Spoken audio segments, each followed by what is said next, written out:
Talk, if you would, about the big news yesterday, of course, is all about not the Reds' 150 years. It was the 40-plus that Marty's been involved with. Thank God he's leaving. It's been a long time coming, I think, and we finally pushed him out the door. So this is my 22nd year with the Reds, and I've had to put up with him for basically 22 years of barbs and put-downs, and I can't wait for America's guest to go on and enjoy the rest of his life.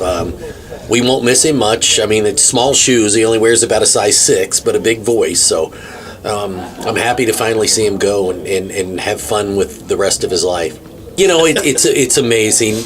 You think of, when you think of baseball when we were young and growing up, and you think of the Vin Scullys, Ernie Harwells, Harry Callises, Marty Brennaman, these guys are all leaving us and, retiring, and he's had a great run. I think that the fans of Cincinnati won't realize what they miss until he's gone. He's one of the best for a reason. He's in the Hall of Fame for a reason. It's been a treat to be able to work side by side with him in the TV booth for all these years. I've learned a lot. Other than dealing with the heat, you have the opportunity to build such a rapport with guys being so close to the dugout, being in your position. What's that grind like? I mean, and it's a grind to go through a baseball season, but as a broadcaster. Well, it's one of those things where every time like you said, it's hot, and I'm sitting down there, and I've got a golf shirt on, watching a baseball game. It's the greatest job in the world. I mean, I'm not digging a ditch. I'm not grading gravel. I'm not trying to sell cars or advertising or insurance. I'm watching baseball and talking about it. So, I've got a couple of cousins of my father who are military, and they were over in Iraq and Afghanistan where it's 120 degrees and full packs, and so don't feel sorry for me. It's the greatest job in the world. When people ask me questions like you just did, or ask, what's your job like? It's not a job.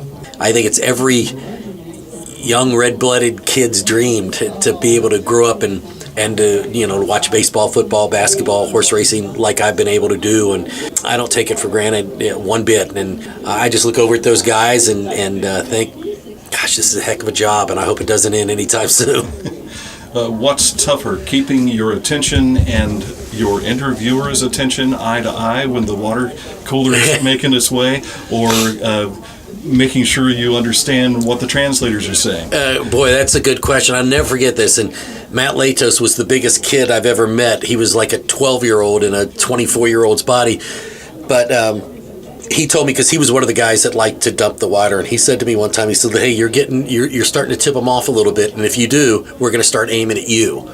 So I said, okay, it's all I needed to hear. So I just stand there and talk until the bucket gets to about right here, and then that's when I move. But now that's fun. And if that's happening, and if it's happening a lot, that's good, because that means they're winning. And I'll take getting wet anytime. I mean, Fox pays for the dry cleaning, so I'm happy with that. And that is one of the joys of the job. Yeah. And the translations? Translations are hard, because sometimes I think the player speaks better English than the translator does. They do a heck of a job. I'm always reminded of this. I talk to the guys. Suarez is a guy, Brian Pena when he was here, and just think, these guys were just dropped in the middle of another country. They don't know your customs. They don't know your language.